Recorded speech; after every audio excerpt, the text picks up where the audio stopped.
हर देखा मैंने देखा, जब से तुझको देखा, कुछ भी ना सोचा ना समझा, दिल दे दिया रे, हो गया रे, हो गया इस दिल का काम रे, हो गया रे, हो गया हो दिल तेरे नाम, यो माय लव, जाने जा yo my love, yo my love. तो इसी गाने के साथ, बड़े स्वीट सिंपल गाने के साथ हम लोग पढ़ रहे हैं आज का टॉपिक जो है nerve supply of the heart. दिल है कि मानता नहीं, इसकी नर्व सप्लाई कहां से होती है। तो बेसिकली दो टाइप के सिस्टम इन्वॉल्व है यहाँ पर, पैरासिम्पैथेटिक नर्व्स और सिंपैथेटिक नर्व्स, ये यहाँ पर सप्लाई करती हैं।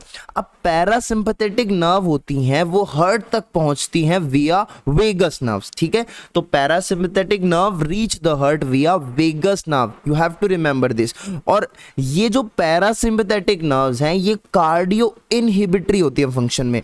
कार्डियो और इनहिबिटरी मतलब रोकती हैं, मतलब देखो समझना, अगर इनको स्टिमुलेट कर दिया जाए तो they slow down the heart rate को स्लो कर देंगे, है ना। कार्डियो हार्ट से रिलेटेड, इनहिबिटरी हार्ट की रेट को स्लो कर देंगी पैरासिम्पैथेटिक नर्व, ठीक है। On stimulation they slow the rate of the heart, and in sympathetic nerves what they do, they are derived from the upper 4 to 5 thoracic segment of spinal cord. ऊपर वाले जो T4 और T5 तक segments होते हैं वहां से sympathetic nerve derive होती हैं, और ये कार्डियो एक्सीलेटरी होती हैं फंक्शन में, मतलब ये हार्ट रेट को बढ़ाती हैं, ये डायलेट करती हैं कोरोनरी आर्टरीज को, ठीक है। तो इनके फंक्शन और कहां से ये डिराइव है, ठीक है, याद रहेगा। ओके, अब ये चीज आपको यहां पर एक डायग्राम दिया हुआ है बीडी चौरसिया में, सुंदर सा डायग्राम, इससे भी आपको समझ आएगा। लेकिन ये डायग्राम समझाने से पहले हम थोड़ा सा नीचे बढ़ते हैं। अब आपको एक बात बताऊं, ये जो पैरासिम्पैथेटिक और सिंपैथेटिक नर्व्स है ना, ये मिलकर के, अब नर्व्स मिलकर के गुच्छा बनाती हैं, प्लेक्सेस बनाती हैं। और दो टाइप के प्लेक्सेस होते हैं, एक तो सुपरफिशियल और एक डीप, गहरा, है ना, सागर से गहरा। तो सुपरफिशियल और डीप कार्डियक प्लेक्सेस बनाती हैं ये पैरासिम्पैथेटिक और सिंपैथेटिक नर्व्स, ठीक है।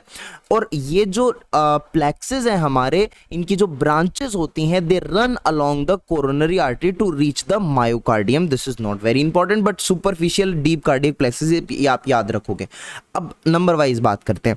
सुपरफिशियल कार्डियक प्लेक्सेस कहां सिचुएटेड है, ठीक है, कहां सिचुएटेड है, ये सिचुएटेड है below the arch of iota. कहां सिचुएटेड है, below the arch of aorta, in front of right pulmonary artery. तो एक बार दिमाग में सोचो, अंदर इमेज बनाने की कोशिश करो, superficial cardiac plexuses arch of aorta के नीचे की तरफ, आर्क ऑफ आयोटा के नीचे की तरफ, और कहां, जैसे फॉर एग्जांपल ये आपका हार्ट हो गया, ये हार्ट है ना, इस हार्ट में जैसे आर्क ऑफ आयोटा कुछ इस तरीके से मान लो कि ऐसे जा रही है, ठीक है।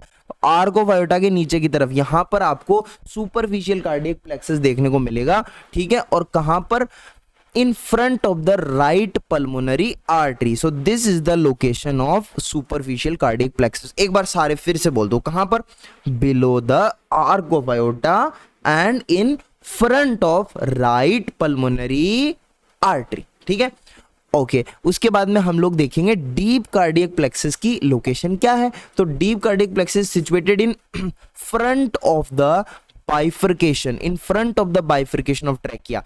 ट्रैकिया बाइफर्केट कर रही है उसके आगे की तरफ, इन फ्रंट ऑफ दैट, आगे की तरफ, इन front of the bifurcation of trachea and behind the arch of iota. समझ रहे हो, आर्क ऑफ आयोटा कुछ यहां है, मतलब आप 3D में इमेजिन कर सकते हो ना इसको, मैं बोलता हूं जरा इमेजिन करो, क्योंकि डायग्राम में तो मैं दिखा नहीं पाऊंगा यहाँ पे, हाँ, मतलब डायग्राम तो ऑब्वियसली 2D होगा। सोचो, डीप कार्डियक प्लेक्सस कहां है, ट्रैकियल बाइफर्केशन के आगे और आर्क ऑफ आयोटा के पीछे, ठीक है। ये डीप कार्डियक प्लेक्सस की लोकेशन हो गई।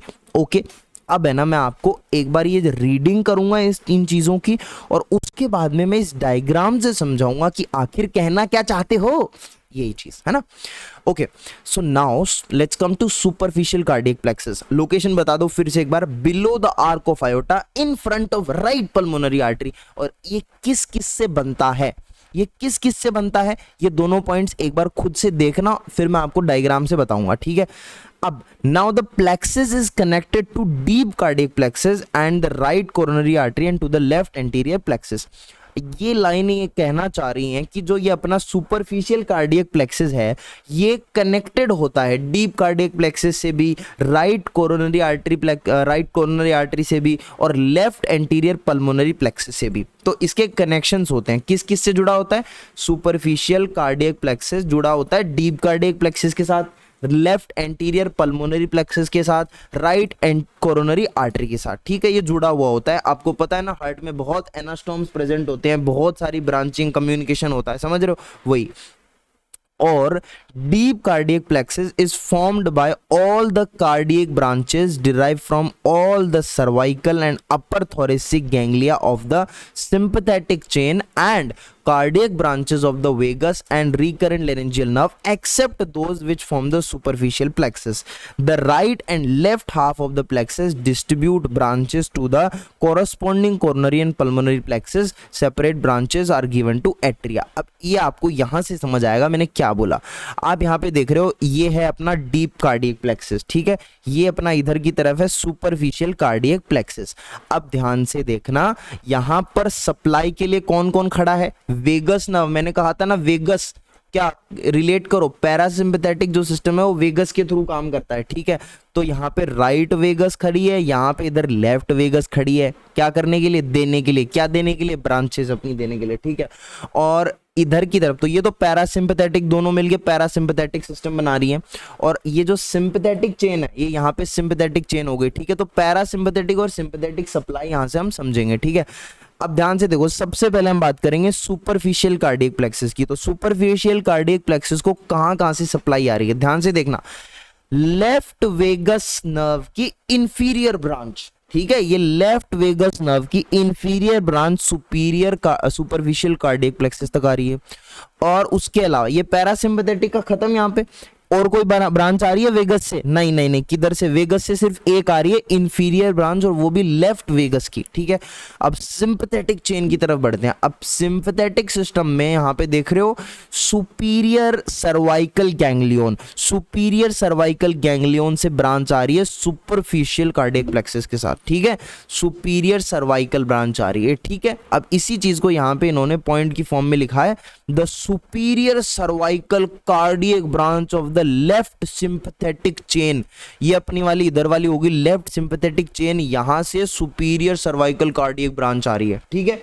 और उसके बाद में यहां लिखा हुआ है inferior cervical cardiac branch of the left vagus nerve. तो ये लेफ्ट वेगस नर्व की इंफीरियर सर्वाइकल कार्डियक ब्रांच लिख दो बस, ठीक है, कार्डियक ब्रांच। तो ये इंफीरियर ब्रांच आ रही है, समझ गए? इसी चीज को लिखा हुआ है। तो अब डायग्राम से इमेजिन करने की कोशिश करो, इसको ज्यादा आसानी से याद रहेगा, ठीक है। उसके बाद में ये जो यहाँ पर ये मसाला लिखा हुआ है जो मैंने पर्पल से हाईलाइट कर रखा है, ये क्या है? देखो, ये कहना चाहता है कि सुपरफिशियल में तो ये दो यहाँ पर ब्रांचेस हैं, इनकी सप्लाई है। उसके अलावा जितनी भी ब्रांचेस हैं वो कहाँ जा रही हैं? बोलो जोर से। डीप कार्डियक प्लेक्सिस के साथ। तो डीप कार्डियक प्लेक्सिस के साथ देखो ना कितनी यहाँ पर सप्लाई, कितनी ज्यादा सप्लाई है। मतलब जो लेफ्ट वेगस है उसकी सुपीरियर ब्रांच और उसकी ये वाली जो रिकरेंट लेरेंशियल नर्व ब्रांच है ये भी इधर जा रही है, ठीक है। उसके अलावा superior branch of right vagus, inferior branch of right vagus और रिकरेंट लेरेंशियल नर्व से ये सब कुछ यहाँ पे, ये जो T1 से लेके T5 तक गैंग्लियन की पूरी ब्रांचिंग, पूरी सप्लाई डीप कार्डियक प्लेक्सिस के पास है, ठीक है। इधर से लेके ये लेफ्ट T1 से T5 ये जो थोरेसिक गैंग्लियन है इनकी T1 से T5 ये कहाँ जा रही है? डीप कार्डियक प्लेक्सिस के साथ जा रही है। तो यहाँ पर देख रहे हो आप सुपीरियर सर्वाइकल, मिडल, इंफीरियर के सर्वाइकल गैंग्लियन, ये सब जो ब्रांचेस हैं निकल करके डीप कार्डियक प्लेक्सिस के पास जा रही हैं। उसके बाद में हम लोग आगे डिस्कस करते हैं ओके। उसके बाद में एक क्लिनिकल कंडीशन है, क्लिनिकल एनाटॉमी में यहाँ पे ये चीज़ होती है कि जैसे फॉर एग्जांपल आपके पास ये आपकी कोरोनरी आर्टरी है, अगर ये कोरोनरी आर्टरी में पूरा ब्लॉकेज आए, कंप्लीट ऑब्स्ट्रक्शन आ जाए बीच में, कंप्लीट ब्लॉकेज हो जाए, है ना, तो उस केस में क्या होगा? मायोकार्डियल इन्फ्रेक्शन होगा, ठीक है, मेम्ब्रेन डिस्ट्रॉय हो जाएगी हार्ट की कार्ड। लेकिन अब मान लो कि यहाँ पे पार्शियल या इनकम्प्लीट ऑब्स्ट्रक्शन हो कोरोनरी आर्टरी का, तो दैट लीड्स टू इस्कीमिया और इसकी वजह से कार्डियक पेन होता है। Cardiac pain is an ischemic pain caused by incomplete obstruction of coronary artery, okay. उसके बाद में ये रेफर्ड पेन का, ये पैराग्राफ हमें रेफर्ड पेन को समझाता है। फॉर एग्जांपल यहाँ पर एक डायग्राम दिया गया है कि जब भी आपको यहाँ पर कंडीशन बनती है मायोकार्डियल इन्फेक्शन या एंजाइना की कंडीशन बनती है, सॉरी एंजाइना की जो कंडीशन बनती है, तो जो एंजाइना का पेन है वो आपका यहाँ पर हार्ट के अलावा यहाँ पर medial side of the left upper limb, यहाँ पे पाम तक, यहाँ पर इस रीजन, ये जो रीजन यहाँ पे हाईलाइट कर रखा है, इस पूरे रीजन में रेफर्ड पेन होता है। और कई बार तो ऐसा होता है कि जो एंजाइना पेक्टोरिस के केस में यहाँ पर जो पेन होता है ना, वो मतलब पेरिकार्डियम में हार्ट से ज़्यादा पेन महसूस होता है, ये जो हाईलाइटेड एरिया है इसमें, ठीक है, ज़्यादा पेन महसूस होता है। मैं बताता हूँ क्यों होता है और ये कौन कौन से एरिया हैं। जैसे यहाँ पे लिखा हुआ है ना कि medial side of the arm, arm का मीडियल साइड, फोर आर्म का medial side, upper part of the front of chest, जैसे हार्ट के जो ऊपर वाला रीजन है चेस्ट का, ठीक है, upper part of the front of the chest, and the pain get referred to these areas. ऐसा क्यों होता है? क्योंकि यहाँ पर सेम सेंसरी सप्लाई होती है, ठीक है, सेम सेंसरी सप्लाई होती है। इसको एक बार रीड करो कि axon of pain fiber conveyed by the sensory sympathetic cardiac nerve reach the thoracic 1 to thoracic 5 segments, 5 segment बताए थे मैंने, of spinal cord mostly through dorsal root ganglion of the left side, इसके थ्रू आते हैं। अब since these dorsal root ganglion also receive the sensory supply from these parts also, arm वगैरह यहाँ से जो सेंसरी इंपल्स हैं वो भी डोर्सल रूट गैंग्लियन से रिसीव होती हैं, तो इसीलिए यहाँ पर रेफर्ड पेन होता है, रिलेटेड है, तो एंजाइना का पेन यहाँ भी महसूस होता है, ठीक है। उसके बाद में मैंने कहा था कि कई बार ज़्यादा पेन महसूस होता है इन एरियाज में as compare to heart pericardium, है ना। तो ये लाइन यहाँ पर लिखी गई है कि viscera have low amount of sensory input, viscera जो होते हैं उनमें सेंसरी इनपुट का लो अमाउंट होता है, वेरस जो स्किन होती है ना हमारी, वहाँ पर ज़्यादा high amount of sensory output present होता है। So pain arising from area of low sensory output area is projected as coming from high sensory output area. तो यहाँ पर जो नर्व सप्लाई वो ज़्यादा होती है, सेंसरी एरिया ज़्यादा होता है, ठीक है, ज़्यादा सेंसिटिव होता है, इसलिए कहाँ पर कहाँ पर पेन ज़्यादा होता है, ये जो रीजन्स यहाँ पे लिख रखे हैं, medial side of arm, four arm, ये सब चेस्ट वेस्ट वगैरह, ठीक है। तो इसी के साथ हमने यहाँ पर नर्व सप्लाई देख ली है, नर्व सप्लाई ऑफ हार्ट। उम्मीद करता हूँ आपको समझ आया होगा। तो अच्छा, हम चलते हैं, फिर कब मिलोगे अगले वीडियो में नए टॉपिक के साथ। Till then, do like, share, comment and subscribe to our YouTube channel. Okay, bye bye, take care.